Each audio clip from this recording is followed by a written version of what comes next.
In the year 1541, more than 4,000 men marched out of the high Andes Mountains and into the largest, densest, most impenetrable jungle on the face of the earth, searching for a land of cinnamon and a city of gold. Almost none of them would ever be seen again. What happened to them over the next year and a half is one of the most extraordinary, harrowing, and improbable survival stories in all of human history. A tale of ambition and starvation, of betrayal and endurance, of men reduced to eating their own dogs, their horses, their saddles, and the very leather of their shoes, and of a small band of survivors who, with no way back, threw themselves onto the current of an unknown river and were carried, helpless, thousands of miles across an entire continent, through kingdoms and battles and wonders no European had ever seen, all the way to the far shore of the ocean. In the process, entirely by accident, they became the first outsiders ever to travel the length of the greatest river on Earth, the Amazon. And it was on this journey that the river got its famous name, from a battle against a people whose women, the Spaniards swore, fought in the front ranks like the warrior women of ancient legend. This is the complete story of that doomed expedition, drawn from the eyewitness account of the one man who wrote it all down, a friar named Gaspar de Carvajal. Settle in. This is a long and astonishing journey, and we are going to travel every mile of it, from the mountains of Peru to the mouth of the Amazon. Using advanced AI trained on the surviving chronicle of Friar Gaspar de Carvajal, the other historical accounts and documents of the expedition, the geography and natural history of the Andes and the Amazon Basin, and the work of the historians who have studied this journey, we have reconstructed the entire ordeal from beginning to end. To understand how it began, we must first understand the world that produced it, the strange, feverish, gold-hungry world of the Spanish conquest of South America. The year is 1541, and Spain is at the height of its conquest of the Americas. Only a few years earlier, a small band of Spanish adventurers under a ruthless commander had, against all odds, toppled the mighty Inca Empire, the vast and sophisticated civilization that ruled the Andes, and had seized its staggering treasures of gold and silver. The conquest had made some men fabulously, unimaginably rich, and had filled the whole Spanish world in the Americas with a burning fever for more gold, more conquest, more glory. Wild rumors and legends swirled through this feverish world. There were tales of a golden king, a ruler so rich that he covered his body in gold dust, and of the fabulously wealthy kingdom he ruled, a legend that would come to be known as El Dorado, the Gilded One, a mythical city or land of gold that drew countless expeditions to their doom in the search for it. And there was another dream, more specific, and at the time, more believable, the dream of a land of cinnamon. In this age, the spices of the East, cinnamon among them, were worth fortunes in Europe, as precious as gold, and the Spanish had heard rumors that somewhere to the east of the Andes, in the unknown lands beyond the mountains, lay a country where cinnamon grew in abundance, a land of spice that could make its discoverers rich beyond measure. This land had a name in Spanish, La Canela, the land of cinnamon. And it was the dream of finding this land of spice, and perhaps the golden kingdom of El Dorado alongside it, that would launch one of the most disastrous and extraordinary expeditions in all of history. The man who would lead it was named Gonzalo Pizarro. He was one of the Pizarro brothers, the family of hard, ambitious, ruthless adventurers from a poor region of Spain who had led the conquest of the Inca Empire and become among the most powerful men in the Americas. Gonzalo had been made governor of the region around the northern Andean city of Quito, in what is now Ecuador, and from this position, he resolved to lead a grand expedition east, across the Andes and into the unknown lowlands beyond, to find the land of cinnamon and claim its riches for himself. He assembled a magnificent force, one that reflected the wealth and ambition of the conquest. He gathered over 200 Spanish soldiers, many of them mounted on horses, armed with steel swords, crossbows, and the fearsome early firearms of the age. And to support them, he assembled a vast host of thousands of native people, perhaps as many as 4,000, pressed into service as porters, guides, and laborers to carry the expedition's supplies and to hack its way through the wilderness. He brought along great herds of pigs and llamas for food, and packs of the large, fierce war dogs that the Spanish used, to their shame, as weapons of terror against native peoples. It was a grand and confident expedition, a small army setting out to conquer a legend. Among the officers who would join Gonzalo Pizarro was a man who would become far more famous than his commander, a one-eyed conquistador named Francisco de Orellana, a capable and experienced soldier who had helped found a Spanish city and who now hurried to catch up with the expedition, bringing additional men and horses.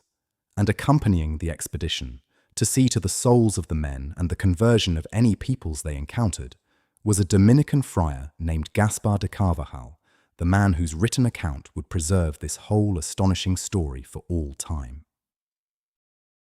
Early in 1541, the expedition set out from the highlands, and almost immediately the dream began to turn into a nightmare. To reach the lands to the east, the expedition first had to cross the high Andes, and the crossing was brutal. The men, many of them accustomed to warmer climates, had to climb through freezing mountain passes, through bitter cold, snow, and storms, at altitudes that sickened and killed. Numbers of the native porters, forced along on this journey against their will and inadequately protected against the cold of the high passes, died in the mountains. But the true ordeal began when they descended the eastern slopes of the Andes and entered the jungle.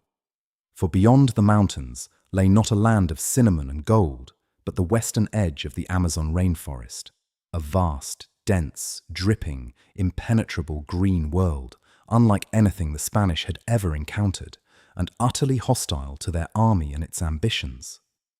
The jungle was a wall of vegetation that had to be hacked through, foot by foot, with enormous labor.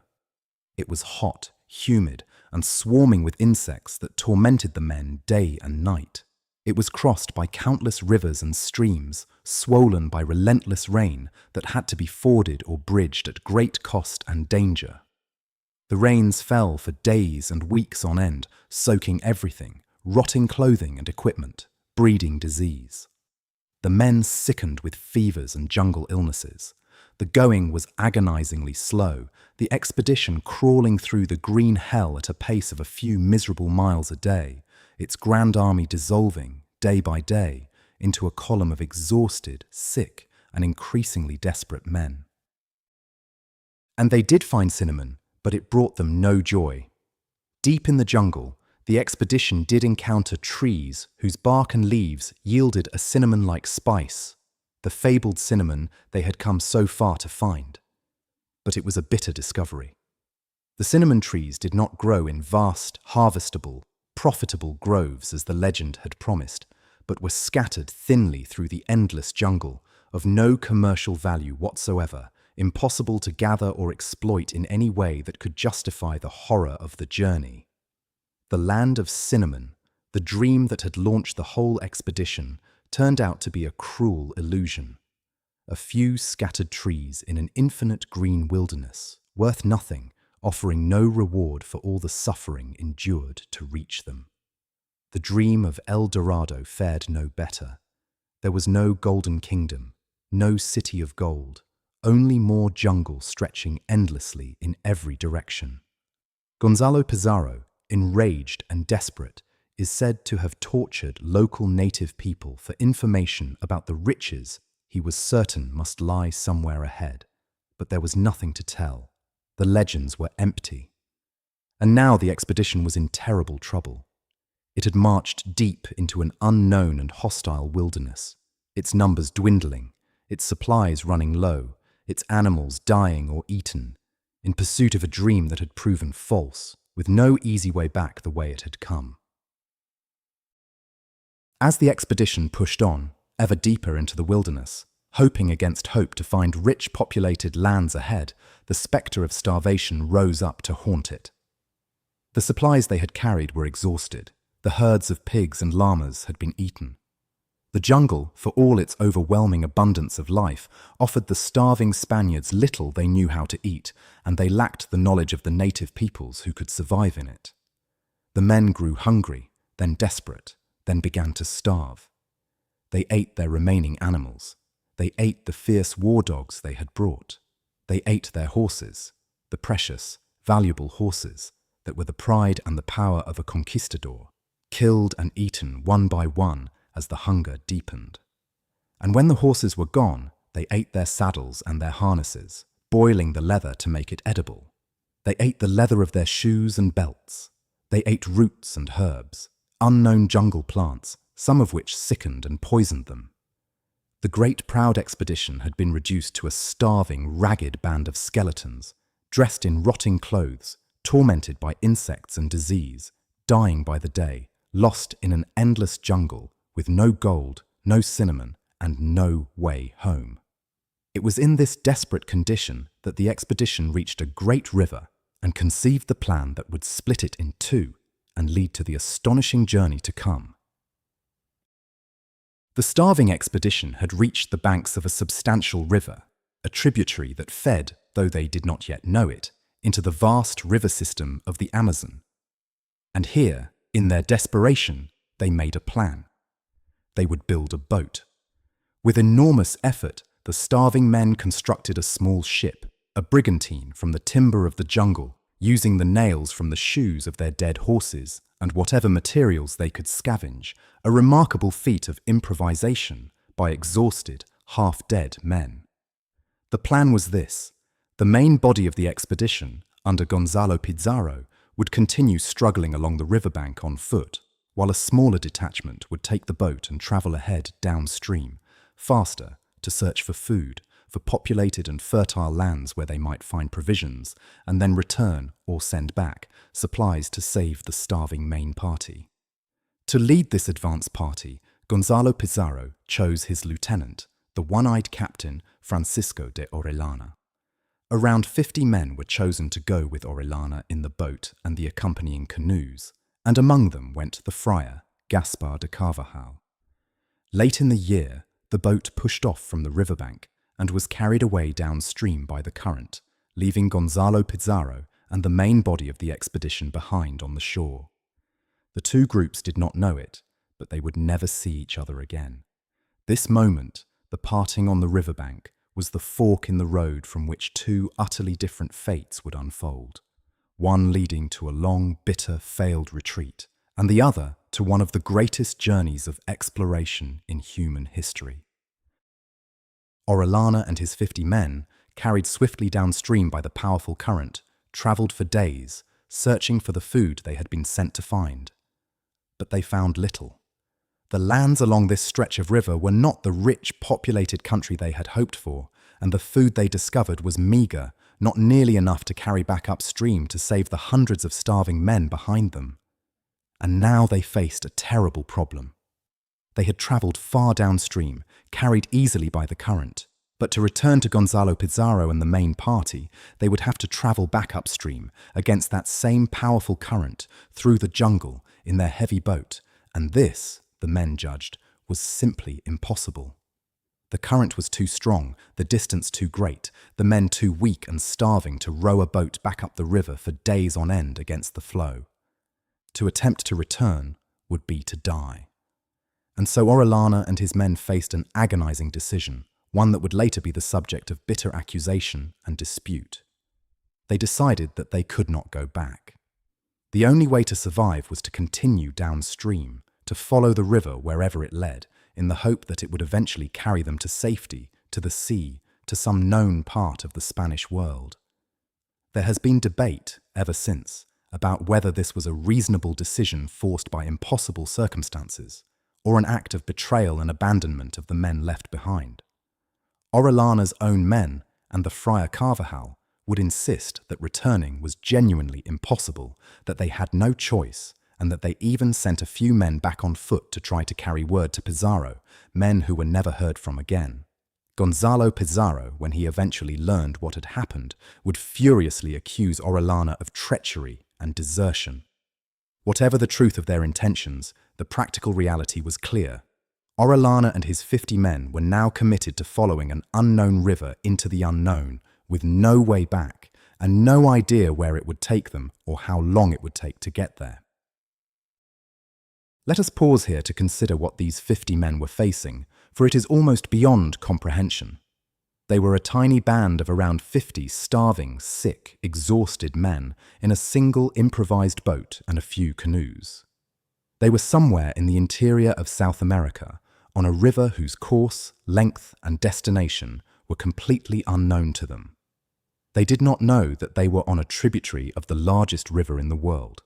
They did not know that the river ahead of them stretched for thousands of miles across the entire width of a continent.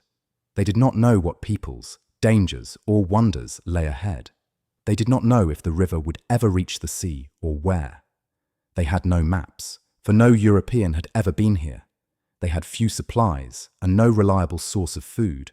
They had their weapons, their wits, their faith, and the current of the river carrying them ever onward into the unknown.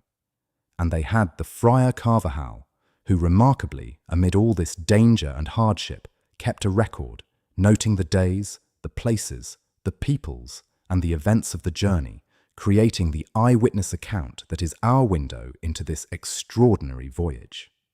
What follows is the story of their journey down the greatest river on earth as they lived it, a journey of months through starvation and battle, past great civilizations and terrifying enemies, and into legend. The first stretch of the journey was dominated, above all, by hunger. As the boat drifted downstream, the men were desperate for food, and in the early days they found little, forced to eat whatever they could scavenge from the riverbanks, roots, herbs, and unfamiliar plants, and whatever they could catch or gather.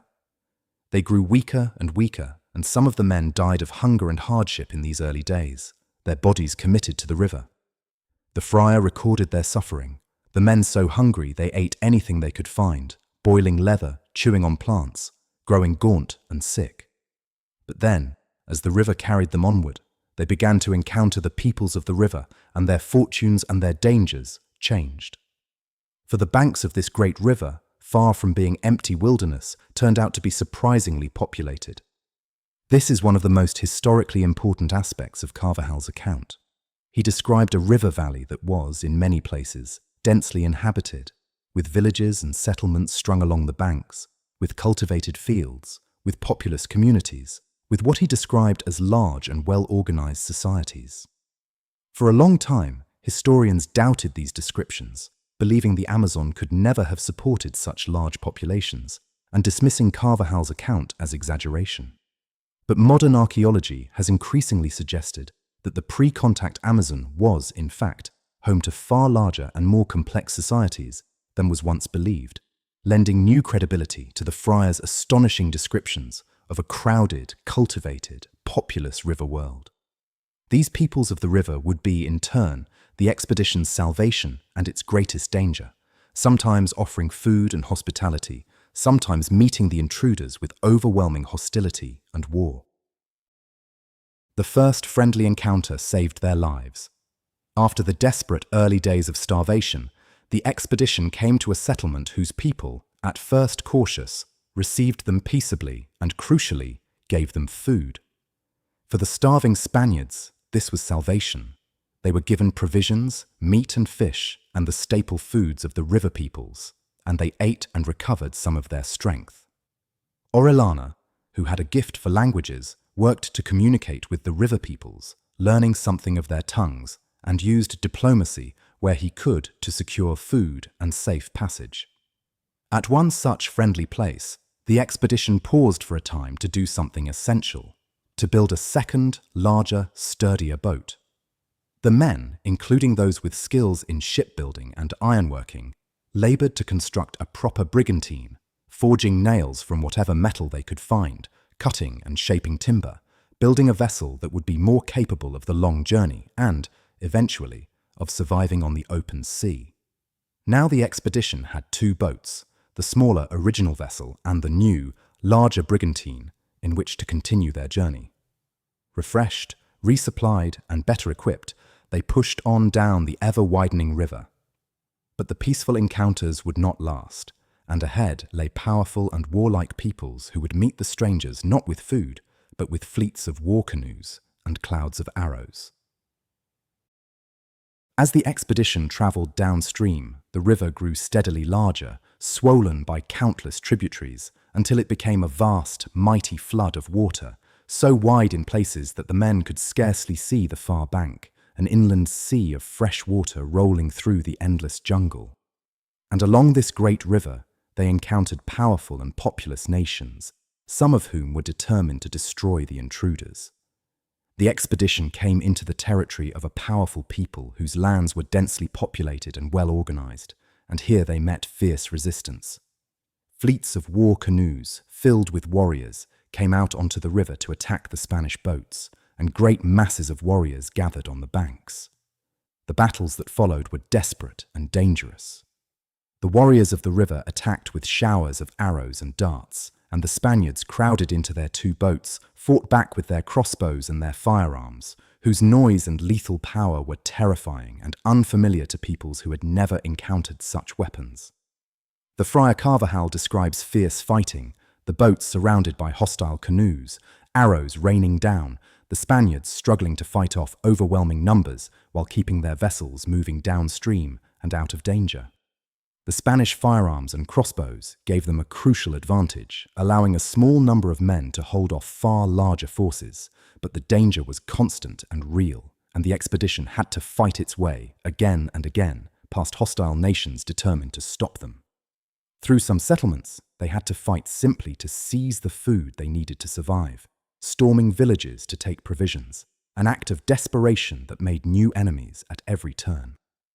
The journey down the river became a running series of battles and raids, the tiny expedition fighting for its life against the powerful peoples whose lands it was invading. It was in this stretch of the journey that the Friar Carvajal himself was badly wounded.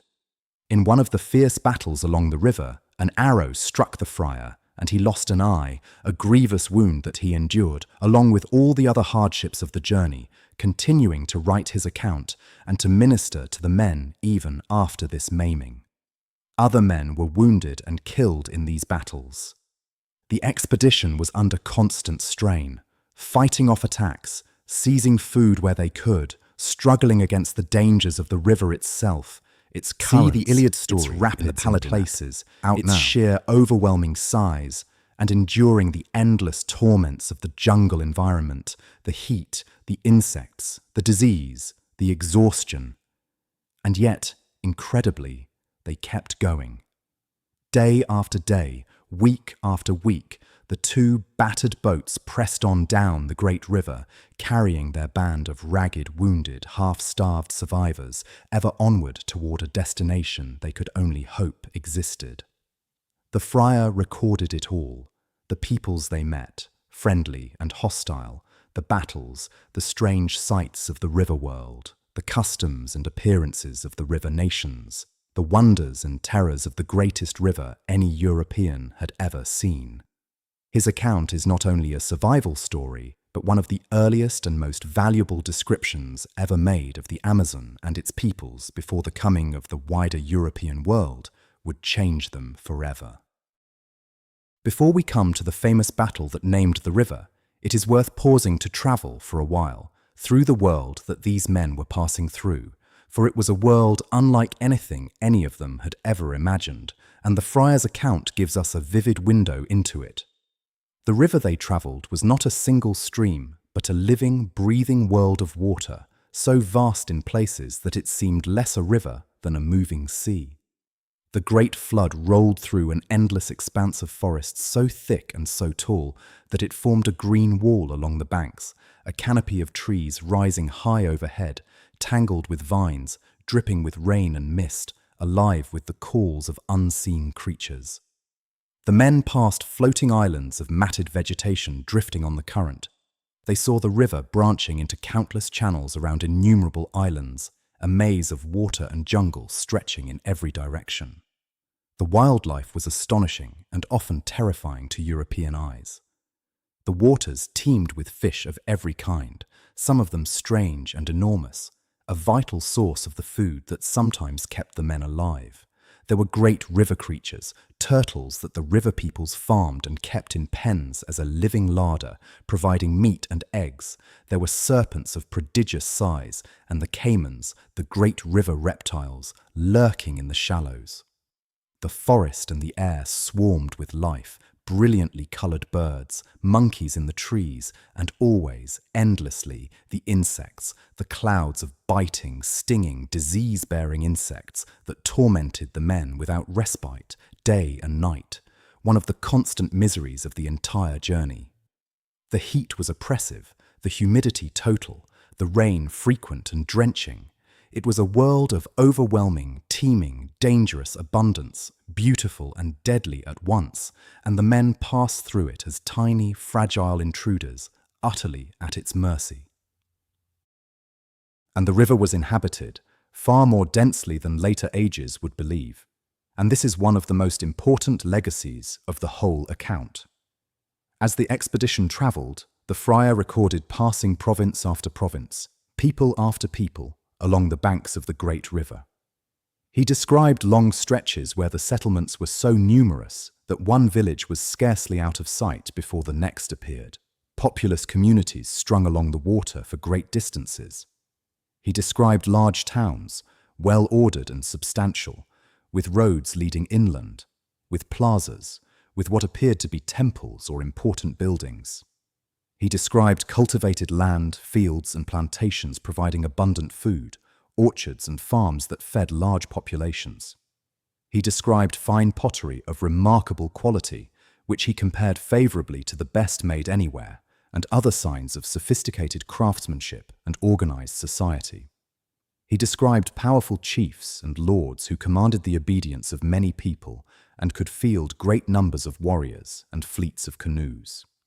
For centuries after his account finally became known, historians largely dismissed these descriptions as fantasy or exaggeration, insisting that the poor soils and harsh conditions of the Amazon could never have supported such large, complex societies, and that the friar must have invented or embellished what he claimed to see.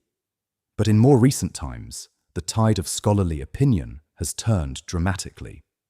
Archaeologists working in the Amazon have found increasing evidence of large, complex pre-contact societies, extensive earthworks, evidence of large populations, sophisticated management of the landscape and soils, networks of settlements and roads, and signs that the Amazon before European contact was home to far more people, organized into far more complex societies than was long believed.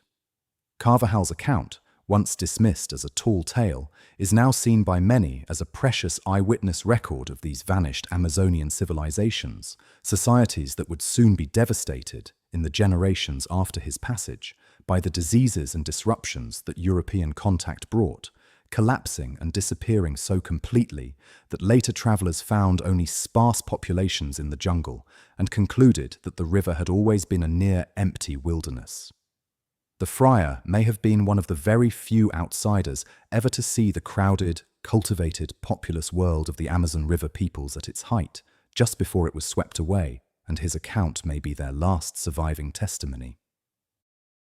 Consider, too, the sheer human experience of these men as they drifted through this world month after month. They lived on their two small boats, crowded together, wet, sunburned, insect-bitten, and perpetually anxious.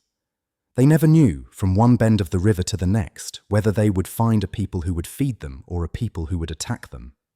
They posted lookouts constantly, watching the banks and the water for the approach of war canoes, listening for the drums and horns that they learned signaled that word of their coming was being passed down river ahead of them, so that hostile peoples were often waiting and prepared.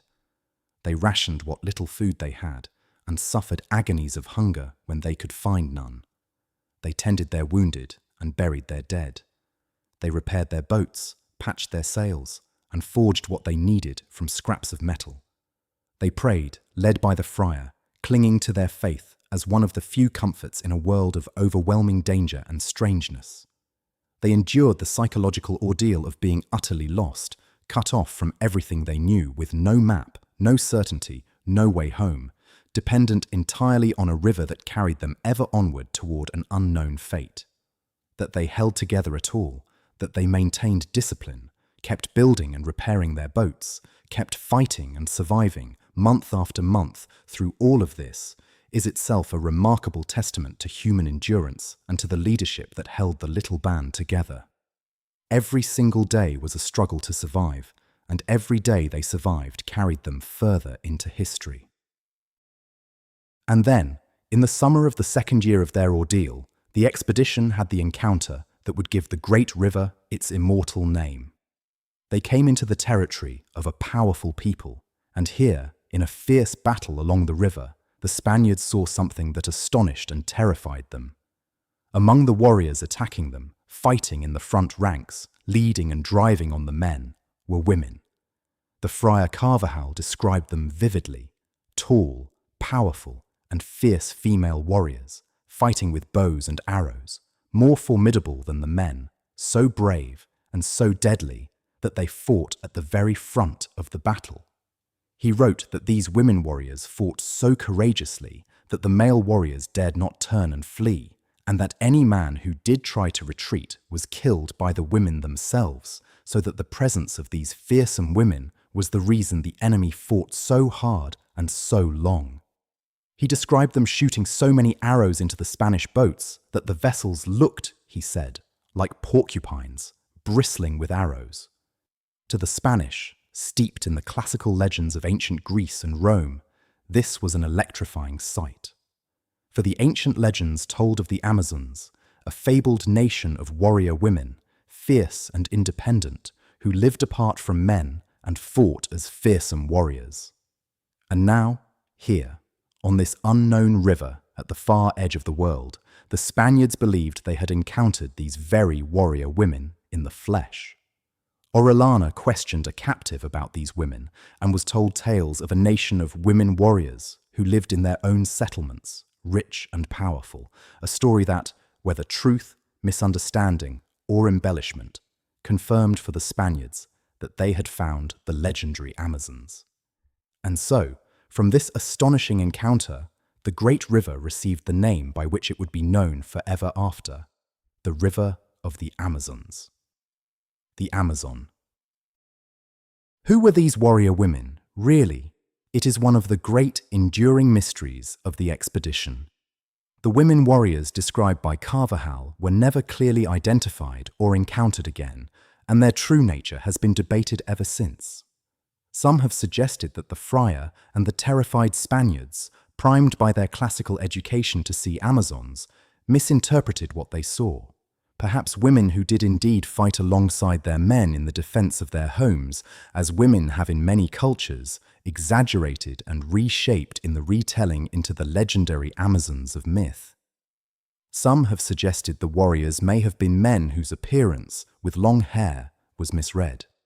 Others have taken Carvajal's detailed account more seriously, noting that he was an eyewitness who described what he saw with specific and consistent detail, and that some Amazonian societies may indeed have had traditions of women warriors. The truth may never be known. But whatever the reality of that fierce battle on the river, its consequence was permanent. The greatest river on earth, and the vast rainforest through which it flows, and an entire region of the world, all bear, to this day, the name born of that startling encounter, the name of the legendary warrior women, the Amazon. It is one of the most famous place names in the world, and it comes directly from the report of a one-eyed friar, wounded and starving, describing a battle on an unknown river nearly 500 years ago. As the expedition pressed on, the river continued to grow, becoming ever more vast until it was a truly colossal flood of water, one of the mightiest rivers on the planet, rolling through a seemingly endless world of water and jungle. The men, by now, had been on the river for many months. They were battered, wounded, exhausted, and worn down by the endless ordeal. The battles, the hunger, the disease, the relentless strain of survival in a hostile and unknown world. But they could sense, as the river grew and grew, that they must be approaching its end, that a river this vast must surely, at last, be nearing the sea. And then came the first signs that they were right. The expedition began to notice the tides. the great river beginning to rise and fall with the pull of the distant ocean, a sure sign that the sea could not be far away. The water, though still fresh, was influenced now by the tides of the Atlantic. The men's hopes soared. After everything they had endured, after thousands of miles of unknown river, the ocean, and with it the possibility of survival and rescue, was finally within reach. But the final stretch held its own dangers. The expedition had to navigate the vast, complex maze of channels, islands, and waterways of the river's enormous mouth, a great delta and estuary where the mighty river met the sea. They paused, in the final stretch, to make their 2 boats as seaworthy as they possibly could, repairing them, rigging them with makeshift sails woven from the blankets and cloaks of the men, preparing to attempt something their riverboats had never been designed for, a voyage on the open ocean. And then, after a journey of extraordinary length and hardship, the expedition reached the mouth of the great river and passed out onto the open sea. In the late summer of 1542, some months after they had committed themselves to the river with no way back, and around a year and a half after the whole expedition had first set out from the Andes, the survivors of Orellana's band emerged from the mouth of the Amazon into the Atlantic Ocean. They had done it. They had travelled the entire length of the greatest river on Earth, from the foothills of the Andes to the Atlantic, a journey of many thousands of miles, becoming the first outsiders ever to make that passage, and they had, against all conceivable odds, survived. But the ordeal was not quite over. Now their 2 small, battered, improvised riverboats, with their makeshift sails, had to survive on the open ocean and somehow reach a Spanish settlement. It was a perilous voyage. The 2 boats, coasting along the northern shore of South America, became separated in the open sea. Each, independently, battled the dangers of the ocean, the waves, the currents, the lack of proper navigation in their unsuitable little vessels. And yet, remarkably, both boats survived. One after the other, the 2 vessels reached a Spanish-held island off the coast of what is now Venezuela, a settlement of the Spanish world, where the astonished survivors finally found safety, rest, and rescue, having completed one of the most improbable journeys in the history of human exploration. The Friar Carvajal, one-eyed, half-starved, and utterly spent, had survived to the end, and with him survived his precious written account of everything that had happened. Of the men who had set off down the river, many had died along the way, but a band of survivors had made it, carried by the great river across an entire continent to the sea. Now we must turn back, briefly, to the fate of the men who had been left behind. For while Orellana's band was making its epic journey down the river, Gonzalo Pizarro and the main body of the expedition had suffered a long and bitter ordeal of their own. Waiting in vain for Orellana to return with food that never came, the main party, starving and desperate, eventually gave up hope. Gonzalo Pizarro concluded, with fury, that Orellana had abandoned and betrayed them, deserting the expedition to seek his own glory, leaving the main body to starve. With no food coming and no way forward, Pizarro made the terrible decision to turn back, to attempt the long, agonizing retreat back across the jungle and the mountains to Quito, the way they had come. The retreat was a horror. The starving, ragged survivors struggled back through the green hell that had already nearly destroyed them, dying along the way, until, after an ordeal of many months, a pitiful remnant of the once grand expedition staggered back into Quito. Of the hundreds of Spaniards and thousands of native people who had marched out so confidently, only a small number of the Spanish, perhaps around 80, and few, if any, of the native host, survived to return. The expedition to find the land of cinnamon had been a catastrophe, one of the deadliest and most disastrous of all the Spanish expeditions into the South American interior, consuming thousands of lives in pursuit of a dream that had proven utterly empty. Gonzalo Pizarro returned bitter, ruined, and full of rage against Orellana, and the accusation of betrayal would hang over Orellana's name, contested by his defenders, ever after. And what of Orellana himself, the man who had, by accident, achieved one of the greatest feats of exploration in history? His triumph did not bring him a happy ending. After reaching safety, Orellana made his way eventually back to Spain, where he sought to capitalize on his extraordinary achievement. He petitioned the crown for the right to return to the great river he had traveled, to be made governor of the vast lands he had passed through, which he proposed to conquer and colonize, naming them New Andalusia. He was granted a commission, and he organized a new expedition to return to the mouth of the Amazon and to establish Spanish control over the river. But this second venture was a disaster from the start. Beset by difficulties, poorly supplied, and struck by misfortune, the expedition to return to the Amazon fell apart. Ships were lost, men died, and Orellana himself, the one-eyed conquistador who had conquered the greatest river on earth on his first accidental passage, perished, some accounts say of illness and grief, near the mouth of the very river he had made famous, his dream of returning in triumph shattered. He died not long after his great achievement, his second expedition a failure, his glory clouded by the accusations of betrayal, having gained little lasting reward from the astonishing journey that had made his name immortal.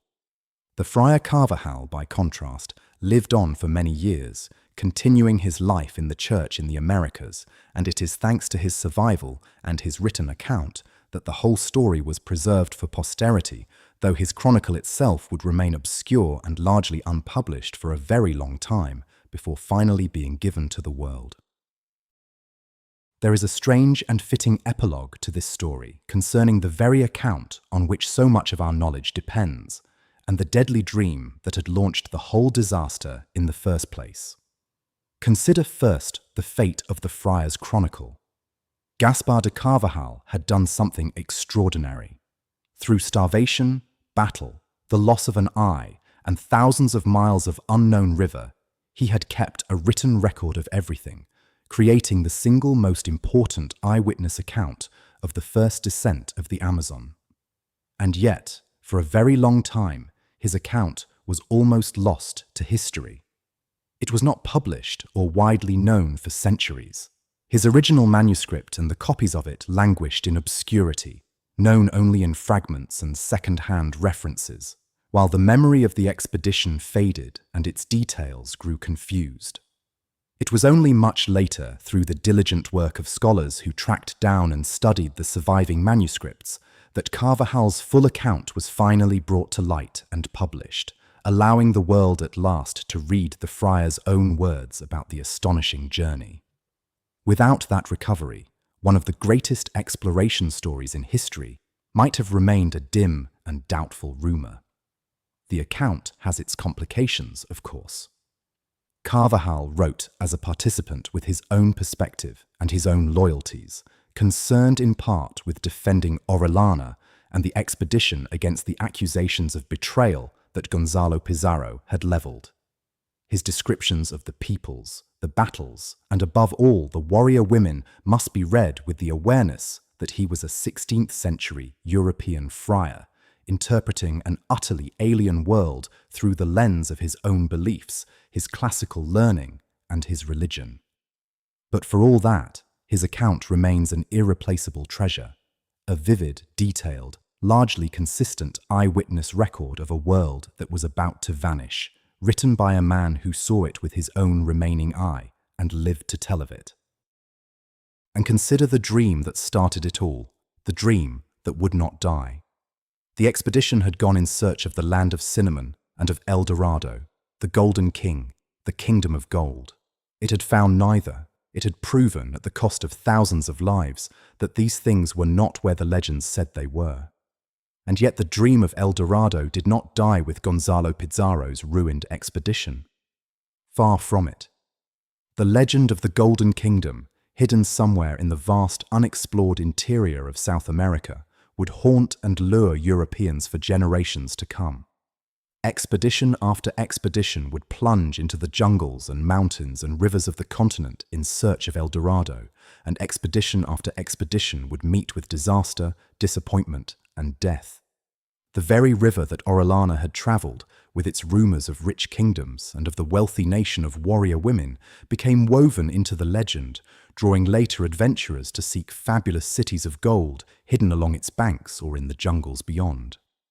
Some of these later expeditions descended into horror and madness, most infamously one in which a later band travelling the Amazon in search of El Dorado dissolved into mutiny, murder and insanity, a tale as dark as any in the history of exploration. El Dorado was never found because it never truly existed, at least not as the golden city of the legend. But the dream of it drove the exploration and the destruction of much of a continent and cost countless lives, a golden mirage that led men again and again to their doom. Orellana's journey, born of that same dream, stands as perhaps the only one of all these ventures that achieved something truly great and lasting. And it did so precisely by failing to find what it sought, and by being forced instead into a desperate struggle for survival that carried it, by accident, into history. The expedition had failed in everything it set out to do. It found no land of cinnamon worth exploiting. It found no golden kingdom of El Dorado. It consumed thousands of lives in a catastrophic ordeal of starvation and death. It enriched no one and conquered nothing. And yet, entirely by accident, it achieved something of immense and lasting significance.